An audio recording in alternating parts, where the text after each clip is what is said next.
जय हिंद दोस्तों। हम लोग लूसेंट ऑब्जेक्टिव को पढ़ रहे हैं और आज का टॉपिक होगा वैदिक सभ्यता। तो इसमें हम लोग 1 से लेकर 160 तक देख लिए हैं। तो आज शुरू करते हैं ये 61 से लेकर 120 तक।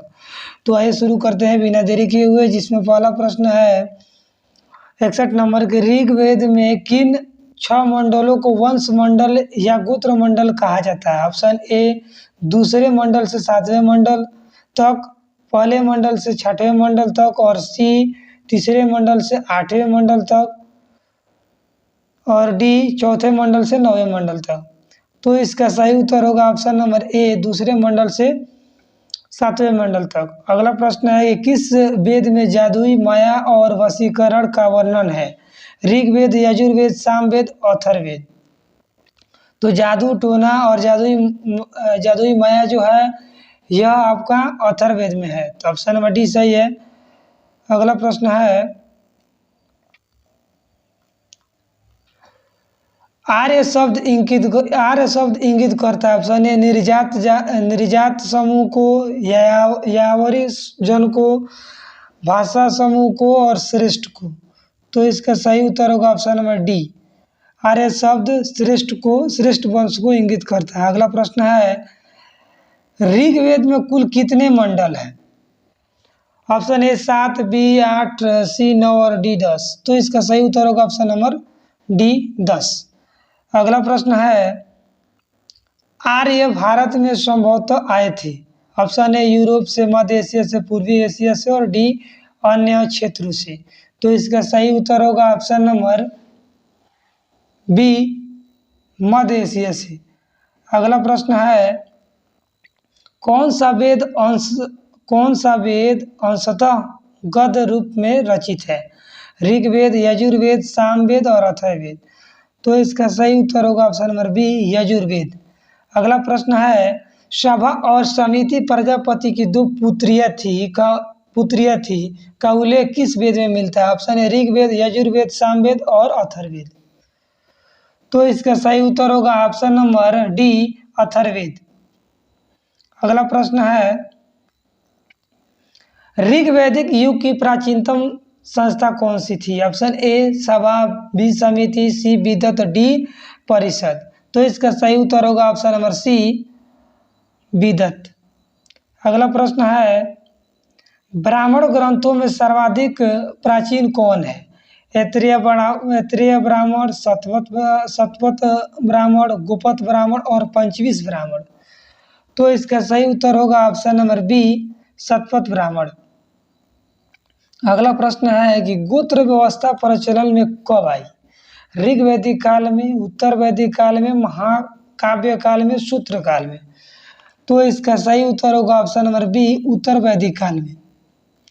अगला प्रश्न है कि अनुलोम विवाह का अर्थ क्या होता है? तो अनुलोम विवाह का अर्थ होता है उच्च पुरुष का निम्न वर्ण नारी के साथ विवाह होना अनुलोम विवाह कहलाता है, जिसमें पुरुष जो होगा उच्च जाति का होगा।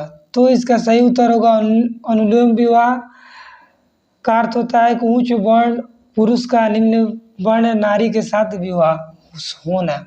अगला प्रश्न है कि प्रतिलोम विवाह तब माना जाता है? तो प्रतिलोम विवाह का अर्थ होता है कि नारी उच्च और पुरुष निम्न।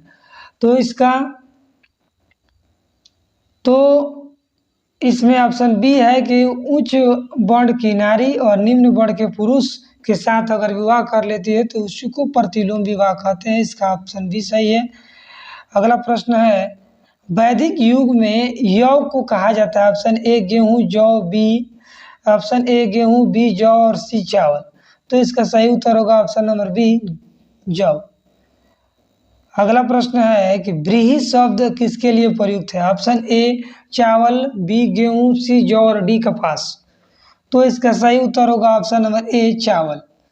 अगला प्रश्न है अथर्व का अर्थ होता है? ऑप्शन ए पवित्र जादू, बी यज्ञ, सी स्तुति, डी दर्शन।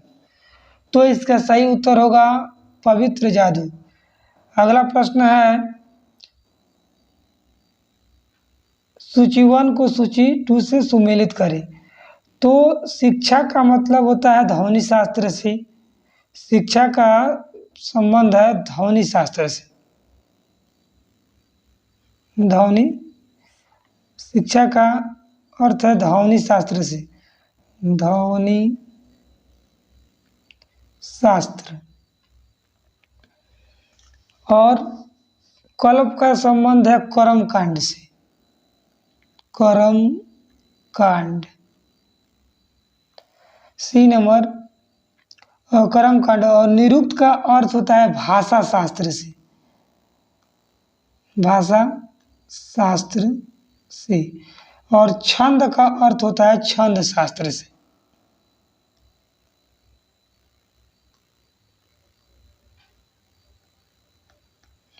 शिक्षा का संबंध है ध्वनि शास्त्र से, और कल्प का संबंध कर्मकांड से है, और निरुक्त का संबंध भाषा शास्त्र से है, और छंद का संबंध छंद शास्त्र से है। तो सूची 1 को सूची 2 से हम लोग को सुमेलित करना था। तो इसका सही उत्तर होगा ऑप्शन नंबर ए।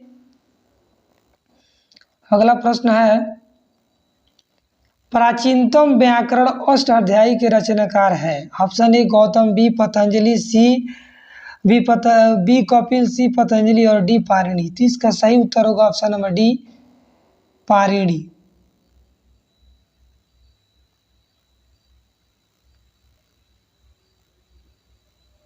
अगला प्रश्न है कि निम्न में से कौन सी स्मृति प्राचीनतम है? मनु स्मृति, याज्ञवल्क्य स्मृति, नारद स्मृति, पराशर स्मृति। तो इसका सही उत्तर होगा ऑप्शन नंबर बी, मनु स्मृति। अगला प्रश्न है, आदि काव्य की संज्ञा किसे दी गई? Option A Ramayana, B Mahabharata, C Gita और डी भागवत पुराण। तो इसका सही उत्तर होगा ऑप्शन नंबर ए, रामायण। अगला प्रश्न है कि प्राचीनतम पुराण है मत्स्य पुराण, भागवत पुराण, विष्णु पुराण और वायु पुराण। तो इसका सही उत्तर होगा option number A, Matsya Purana.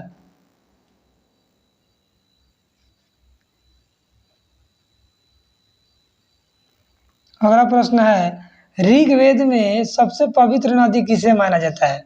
Option A Sindhu, B Saraswati, D Parushni और डी सी परुष्णी और शतुद्री डी।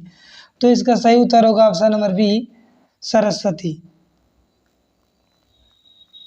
अगला प्रश्न है कि वैदिक समाज की आधारभूत इकाई थी कुल, ग्राम, 20 जन। तो इसका सही उत्तर होगा ऑप्शन नंबर कुल। अगला प्रश्न है, ऋग्वैदिक काल के उस सबसे प्रधान देवता की पहचान करें जिसकी स्तुति में 250 सूक्तों की रचना की गई है। इंद्र, अग्नि, वरुण और सूर्य। तो इसका सही उत्तर होगा ऑप्शन नंबर ए, इंद्र। अगला प्रश्न है, किस वेद में सभा को नरिष्ठ अर्थात सामूहिक वाद विवाह या अनुलंघ्य कहा गया है? तो इसका option A Rigveda, B Yajurveda, C Samaveda और डी अथर्ववेद। तो इसका सही उत्तर होगा ऑप्शन नंबर डी, अथर्ववेद। अगला प्रश्न है, किस रचना में नारी को सूरा और पाशा के साथ 3 प्रमुख बुराइयों में शामिल किया गया? Option A Maitreya Samhita, B Jwala Upanishad, C Shatapatha Brahmana और डी छांदोग्य उपनिषद। तो इसका सही उत्तर होगा ऑप्शन नंबर ए, बृहत संहिता। उत्तर वैदिक काल में किस देवता को सर्वोच्च स्थान प्राप्त है? Option A Prajapati, B Indra, C Vishnu और डी रुद्र। तो इसका सही उत्तर होगा ऑप्शन नंबर ए, प्रजापति। अगला प्रश्न है, सूची 1 को सूची 2 से सुमेलित करना। तो राजस्व यज्ञ का अर्थ होता है राजा के सिंहासन से संबंधित, और अश्वमेध का मतलब होता है राजनीतिक शक्ति को बढ़ाना। और वाजपेयी यज्ञ का अर्थ होता है शौर्य प्रदर्शन व प्रजा के मनोरंजनार्थ में किया जाने वाला यज्ञ। और अनिष्टोम यज्ञ का अर्थ होता है देवताओं को प्रश्न करने हेतु अग्नि को पशु बलि दिया जाने वाला एवं सोमरस का पान किया जाने वाला यज्ञ को अनिष्टोम यज्ञ कहा जाता है। तो इसका ऑप्शन नंबर ए सही है।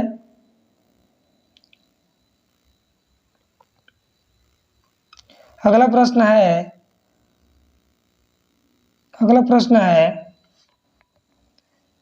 कह रहा है कि सूची 1 को सूची 2 से सम्मिलित करें, जिसमें कह रहा है कि परुशनी नदी किसे कहा जाता है? तो रावी नदी का जो आधुनिक रावी नदी को परुशनी का नदी कहा जाता है। सतुद्री यानी कि सतलज को सतुद्री कहा जाता है, सतलज। और अस्कनी, तो चिनाव को अस्कनी कहा जाता है, इसका आधुनिक नाम है। और बिपाशा, तो बिपाशा का आधुनिक नाम ब्यास है, ब्यास। तो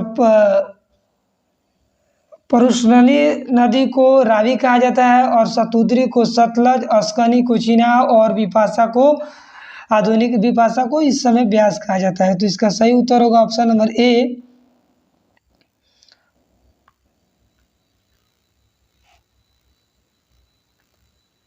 अगला प्रश्न है संस्कारों की कुल संख्या कितनी है? तो option A 14, B 15, C 16, D 18। तो इसका सही उत्तर होगा ऑप्शन नंबर सी 16। अगला प्रश्न है कि सूची 1 को सूची 2 से सम्मिलित करें। ब्रह्म विवाह, दैव विवाह, ब्रह्म विवाह, देव विवाह, आश्रय विवाह और प्रजापत्य विवाह। तो ब्रह्म विवाह का अर्थ होता है कि समान वर्ण या जाति का विवाह। ब्रह्म विवाह का अर्थ होता है कि समान वर्ण या जाति का विवाह को ब्रह्म विवाह कहते हैं। देव विवाह का अर्थ होता है कि पुरोहित को पारिश्रमिक में मिले कन्या के साथ विवाह को देव विवाह कहा जाता है। और आर्ष विवाह का मतलब होता है कि कन्या मूल के रूप में एक जोड़ी गाय या बैल चुकाकर किया जाने वाले विवाह को आश्रय विवाह कहते हैं। और प्रजापत्य विवाह का मतलब होता है कि बिना दहेज का विवाह। प्रजापत्य विवाह का मतलब होता है कि बिना दहेज का विवाह। तो इसका ऑप्शन नंबर ए सही है कि ब्रह्म विवाह का मतलब होता है कि समान वर्ण या जाति का विवाह। देव विवाह का मतलब होता है कि पुरोहित का पारिश्रमिक में मिले कन्या के साथ विवाह करना। और आर्ष विवाह का मतलब होता है कि कन्या मूल के रूप में एक जोड़ी गाय या बैल चुकाकर किया गया विवाह। और प्रजापत्य विवाह का मतलब होता है कि बिना दहेज का विवाह को प्रजापत्य विवाह के नाम से जाना जाता है। जिसमें अगला प्रश्न है कह रहा है कि सूची 1 को सूची 2 से सम्मिलित करें। तो गंधर्व विवाह का मतलब क्या होता है? तो गंधर्व जैसे प्रेम विवाह है, तो प्रेम विवाह को हम लोग गंधर्व विवाह कहते हैं। असुर विवाह का मतलब होता है कि कन्या को खरीद कर किया गया विवाह, कन्या विवाह असुर विवाह होता है। राक्षस विवाह होता है कि पराजित राजा की कन्या या अपहरण की गई कन्या के साथ जो विवाह होता है उसको राक्षस विवाह कहते हैं। और अगला है कि पश्चात विवाह का मतलब होता है कि सोई हुई अवस्था में कन्या को गुमराह कर या मानसिक रूप से अस्वस्थ कन्या को गुमराह कर उसके साथ किया गया विवाह को पश्चात विवाह कहा गया है, पैशाच विवाह कहा गया है। पैशाच विवाह का मतलब होता है कि सोई हुई अवस्था में कन्या को गुमराह कर या मानसिक रूप से अस्वस्थ कन्या को गुमराह कर उसके साथ किया गया विवाह को कहा जाता है पैशाच विवाह। अगला प्रश्न है तीन ऋण में शामिल नहीं है। ऑप्शन है देव ऋण, पितृ ऋण, ऋषि ऋण और मातृ ऋण। तो इसका सही उत्तर होगा ऑप्शन नंबर डी, मातृ ऋण। अगला प्रश्न है ऋग वैदिक काल से संबंधित वृद्धबांड संस्कृति है। गेरुवर्णी वृद्धबांड संस्कृति, चित्रित धूसर वृद्धबांड संस्कृति, सी दोनों, डी इनमें से कोई नहीं। तो ऋग वैदिक काल से संबंधित जो वृद्धबांड होगा वह है आपका ऑप्शन नंबर ए, गेरुवर्णी वृद्धबांड संस्कृति। अगला प्रश्न है कि उत्तर वैदिक काल से संबंधित वृद्धबांड संस्कृति है गेरुवर्णी वृद्धबांड संस्कृति, चित्रित धूसर वृद्धबांड संस्कृति, सी दोनों। तो इसका सही उत्तर होगा ऑप्शन नंबर बी, चित्रित धूसर वृद्धबांड संस्कृति। अगला प्रश्न है कि हरियाणा प्रांत में चित्रित धूसर वृद्धबांड स्थल किस स्थान पर हाल में किए गए उत्खननों में से प्रकाश में आया है? हरियाणा प्रांत में चित्रित धूसर वृद्धबांड स्थल किस स्थान पर हाल में किए गए उत्खननों से प्रकाश में आया है? आलमगीरपुर, भगवानपुर, हस्तिनापुर, डी कुरुक्षेत्र। तो इसका सही उत्तर होगा ऑप्शन नंबर बी, भगवानपुर। अगला प्रश्न है कि प्राचीनतम विवाह संस्कार का वर्णन करने वाले विवाह सूक्त किसमें पाया जाता है? प्राचीनतम विवाह संस्कार का वर्णन करने वाले विवाह सूक्त किसमें पाए जाते हैं? ऑप्शन है ऋग्वेद, बी यजुर्वेद और सी साम और डी गृह सूत्र। तो इसका सही उत्तर होगा ऑप्शन नंबर ए, ऋग्वेद। अगला प्रश्न है ऋग्वेद में अधन्य शब्द का प्रयोग किसके लिए किया गया? ऑप्शन ए ब्राह्मण के लिए, गाय के लिए, स्त्री के लिए और पुरोहित के लिए। तो इसका सही उत्तर होगा ऑप्शन नंबर बी, गाय के लिए प्रयोग किया गया है। तो अगला प्रश्न है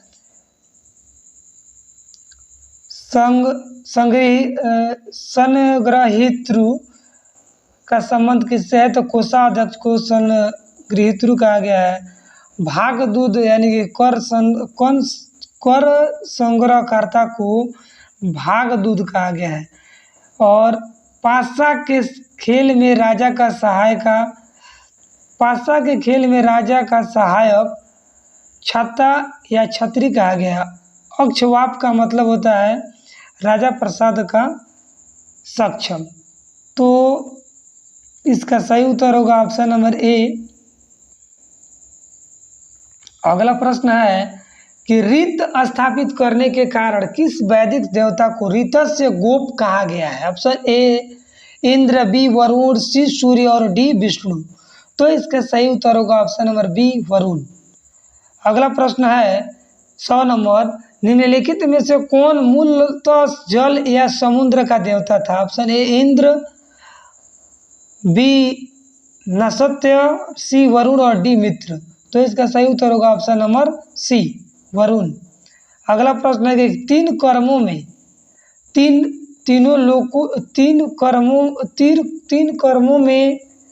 तीन लोगों को माप लेने के कारण किसे उपक्रम कहा गया है? Option A Surya, Savitri, B Savitri, C Mitra और डी विष्णु। तो इसका सही उत्तर होगा ऑप्शन नंबर डी, विष्णु। अगला प्रश्न है कि सूची 1 को सूची 2 से सुमेलित करें। तो विवाह के देवता को पुष्ण कहा गया है। पुष्ण का मतलब होता है कि विवाह के देवता को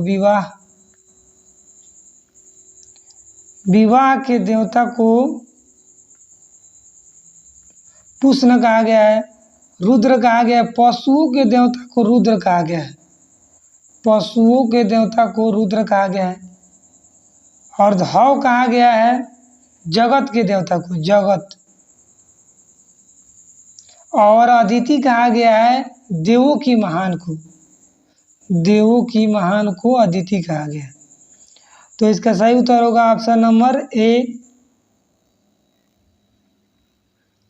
अगला प्रश्न है कि मनुस्मृति मुख्यतः संबंधित है समाज व्यवस्था से, कानून से, राज्य कार्य पद्धति से, डी अथर्ववेद से। तो इसका सही उत्तर होगा ऑप्शन नंबर ए, समाज व्यवस्था से।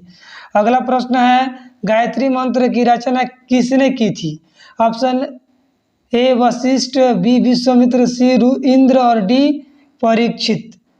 तो गायत्री मंत्र की रचना विश्वामित्र द्वारा किया गया था। ऑप्शन नंबर बी सही है। अगला प्रश्न है अवेस्ता और ऋग्वेद में समानता है। अवेस्ता किस क्षेत्र से संबंधित है? भारत, ईरान, इजराइल, मिस्र। अवेस्ता का संबंध ईरान से। ऑप्शन नंबर बी सही है। अगला प्रश्न है कि निम्नलिखित में से कौन सी एक ऋग्वैदिक आर्यों की लाक्षणिक व्यवस्था नहीं है? तो वे लोहे के उपयोग से परिचित थे, यही गलत है। बाकी 3 को जो है वह सही है। वे अश्व, रथों और कांसे के उपयोग से परिचित थे, बात सही है। वे गाय से परिचित थे। वे ताम्र और आधुनिक हाल फाल के उपयोग से परिचित है, ये भी बात सही है। और ऑप्शन नंबर बी जो है लोहे के उपयोग से परिचित है, यही गलत है। अगला प्रश्न है ऋग्वेद में निम्नांकित किन नदियों का उल्लेख अफगानिस्तान के साथ आर्यों के संबंध का सूचक है? ऑप्शन ए अस्कनी, सी परुष्णी, सी कुभाक्रम और डी बिपाशा या शतुद्री। तो अफगानिस्तान के साथ आर्यों का संबंध है, उस नदी का नाम है कुभा एवं क्रम। अगला प्रश्न है कि ऋग्वेद में निम्नांकित किन नदियों का उल्लेख अफगानिस्तान के साथ हो गया है। अगला प्रश्न है धर्म तथा ऋतु भारत की प्राचीन वैदिक संस्कृति के केंद्रीय विचार को चित्रित करते हैं। इस संदर्भ में निम्नलिखित कथनों पर विचार कीजिए। कह रहा है कि धर्म व्यक्ति के दायित्व एवं स्वयं दूसरों के प्रति व्यक्तित्व कर्तव्यों की संकल्पना था। बात सही है। ऋत मूलभूत नैतिक विधान था जो सृष्टि और उसमें अंतर्निहित सारे तत्वों में से कौन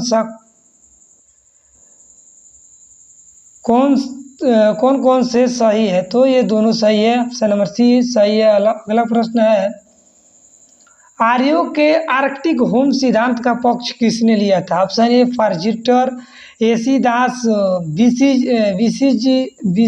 बीजी तिलक और डी जैकोबी। तो इसका सही उत्तर होगा ऑप्शन नंबर सी बीजी तिलक। अगला प्रश्न है सूची 1 को सूची 2 से सुमेलित करें।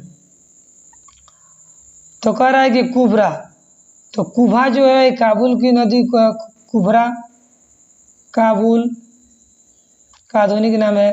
परुष्णनी, तो परुष्णनी जो है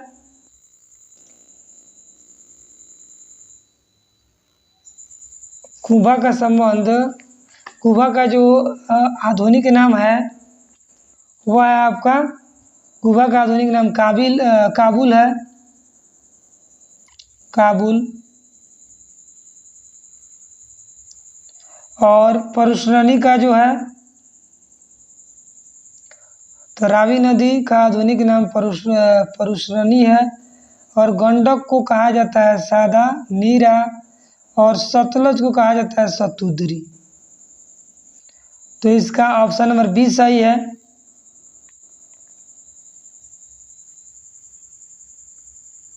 अगला प्रश्न है ऋग्वेद में ... सूक्त है 1017, 1020, 1028 और 1128। तो इसका सही उत्तर होगा 1028। अगला प्रश्न है कि पूर्व वैदिक आर्यों का धर्म प्रमुखतः था। ऑप्शन ए भक्ति, बी मूर्ति पूजा एवं यज्ञ, सी प्रकृति पूजा और यज्ञ, डी प्रकृति पूजा और भक्ति। तो इसका सही उत्तर होगा ऑप्शन नंबर सी प्रकृति पूजा और यज्ञ।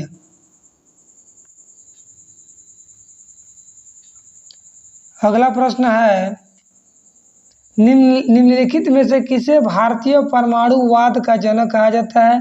कपिल, गौतम, कर्णाद और पतंजलि। तो इसका सही उत्तर होगा ऑप्शन नंबर सी कर्णाद। अगला प्रश्न है शतपथ ब्राह्मण से संबंधित राजा विदेह माधव संबंधित ऋषि थे।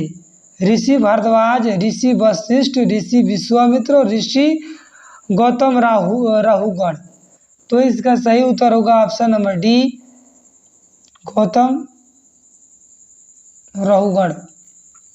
अगला प्रश्न है ऋग्वेद के 10वें मंडल में निम्नलिखित में से कौन सा स्रोत विवाह समारोह पर प्रकाश डालता है। ऑप्शन ए सूर्य सूक्त, पुरुष सूक्त, दान स्तुति और उर्ण सूत्र।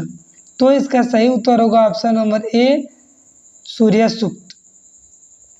अगला प्रश्न है निम्नलिखित में से किस ग्रंथ को सतसहस्त्री संहिता के नाम से जाना जाता है। ऑप्शन ए बृहद संहिता, बी महाभारत, सी रामायण और डी मनुस्मृति। तो इसका सही उत्तर होगा ऑप्शन नंबर बी महाभारत।